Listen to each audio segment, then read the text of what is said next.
In this episode, we'll be breaking down the sheet goods, the maple, hardwood, and the plywood itself.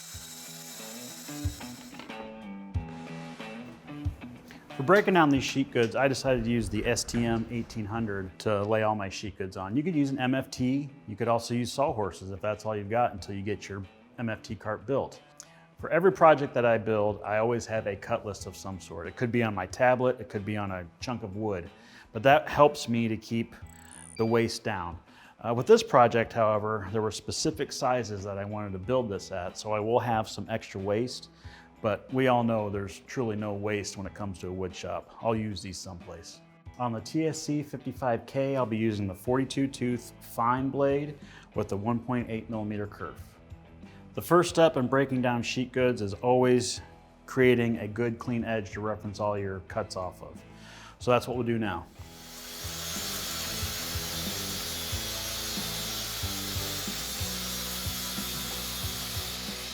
So the first cut is going to be the 734 millimeter rip, and then I'll come back and do all my cross cuts for these pieces, and then I'll jump on to the next piece of plywood.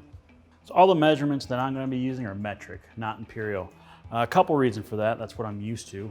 Also, when I begin to drill the shelf pin holes with the LR32 system, I want this cabinet, the dimensions, to be divisible by 32 millimeters. You can switch it over to imperial, you just have to do that math. So the width of this first rip is going to be 734 millimeters. So I'll mark that on both ends.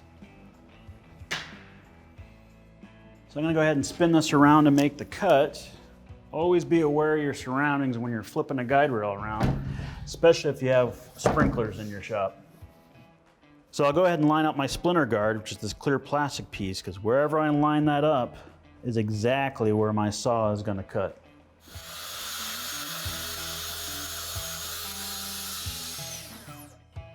We'll be cutting a small piece out of this later, but for now I'm just going to set it on the ground.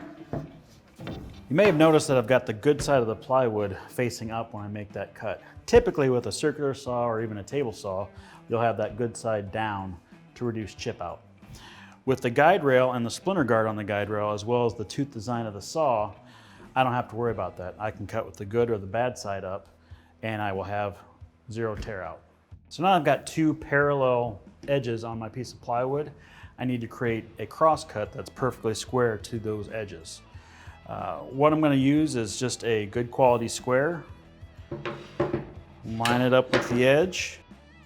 Line my guide rail up against there. Make my cut, and I know it's perfectly square. So now with a perfectly square edge to my two parallel rips, I can begin cutting my other pieces. The first three are going to be all 544 millimeters. I could sit here and measure each one, but instead I'm going to go ahead and use my parallel guides so I know that each and every one of them is going to be exactly the same.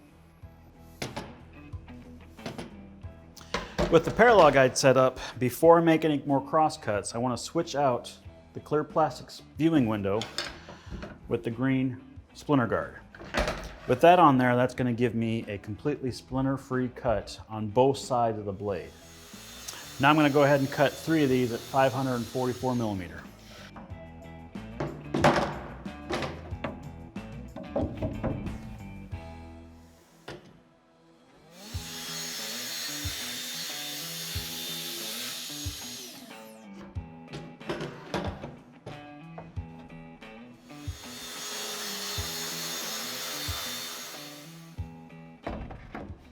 So I brought up that scrap piece that I had earlier because there was one more piece I had to cut out of that, and it's exactly 544 millimeters, just like the ones I was cutting before. I'll just go ahead and cut that to the proper length, and then I'll be done with that length for the parallel guides. So now I'm going to go back to that first piece I was cutting all those cross cuts off of, and I need one more at 155 millimeters. This time I'm going to be using the narrow side of the parallel guides. Because I already know this piece is square, if I set these both at 155 millimeters, I know it'll be square and parallel. So now I've got the parallel guide set to 498 millimeters to do the final cut of that first piece of plywood we broke down.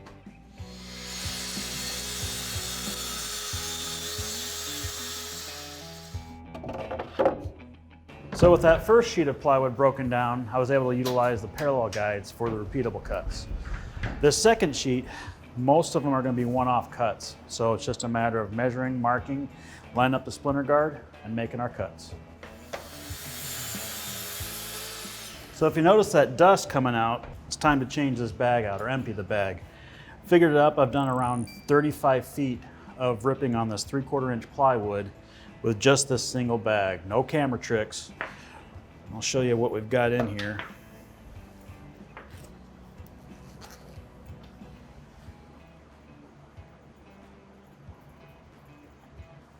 So that's just with this bag, no dust extraction. So I'll start breaking this sheet down just like I did the other one. Now that I've got a nice straight edge to reference off of, take a good quality square, put that up here, line my guide rail with it. Now I can make that cut knowing that this edge is perfectly square with this edge. So later on in the project, I'll talk more about layout. For right now, I know that this is the first rip I did, this is the first cross cut I did, and that they're perfectly square. So I'm just gonna put a square there because I haven't cut anything on that edge over there yet, but I know this is the edge that I want to reference off of.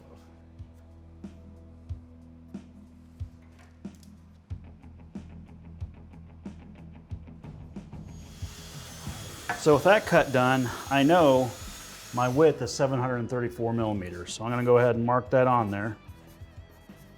But I haven't cut it to width yet. I know off the top of my head that that is 1175.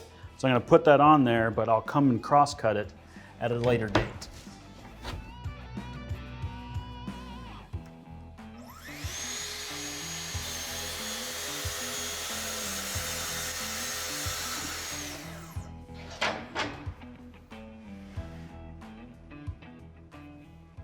So this will be the final cut of the base of the rolling MFT cart. With some of these narrow pieces, once I get my length marked down, I'll just run my square up against there, run that across, then I can just line my guide rail up with my pencil line and make my cut.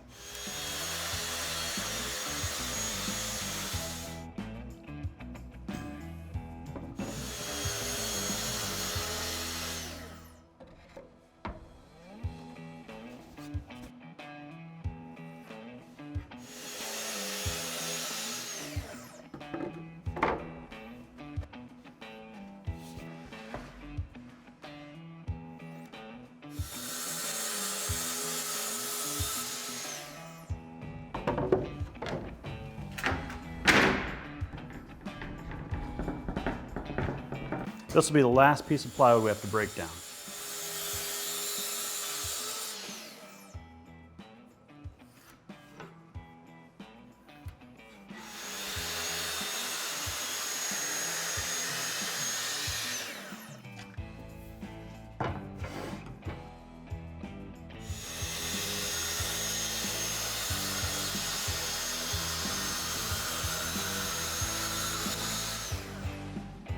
So now that I've broken down all the sheet goods, I've got everything cut to size, the next step is going to be to break down the hardwoods for the face frame material that I'm creating. I'm going to just put a scrap piece of plywood on top of the STM for a work surface. So for ripping down the hardwood, I'm going to switch over to the 3000 rail. And because I've calibrated these parallel guides to the saw prior to all this, I can take these parallel guides off the shorter rail, put them on the longer rail, and my accuracy will still be there. So when I rip this hardwood material down for the face frame material, I want to make it just a little bit wider than the actual plywood itself, which is about 18 millimeters. So I'll make this about 20 millimeters, and then I'll come back later with a 1010 router and a flush trim bit to get it nice and flush. So the maple that I'm using is a little bit of a warp to it. It's not really going to matter because I'm going to be ripping it down to narrow pieces, but I still want to use this other piece as a backer for my parallel guide. I can cut one piece, take it out, remove it, and just keep doing that, and I'll always have support from my guide rail. So I just went ahead and switched the blade to a 28 tooth ripping blade. It's going to speed up the cutting process a little bit. So this board has already been surfaced on all four sides, so it's got a nice, crisp, clean edge that I can reference off of. So I don't need to worry about putting a new edge on it to reference the parallel guides. I went ahead and paired the Bluetooth batteries to my CT48 AC, and I can make the cuts from there.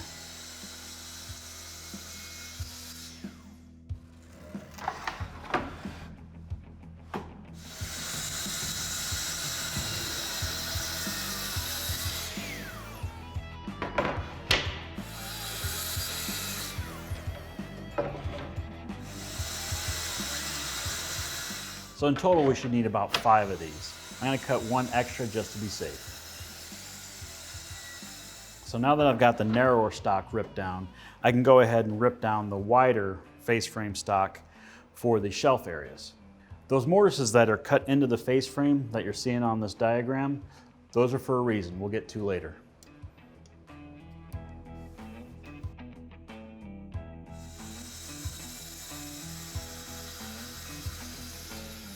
So with that one cut, we're done with all the ripping of the maple, hardwood, and the plywood itself. For now, we'll reset for working with the LR32 system.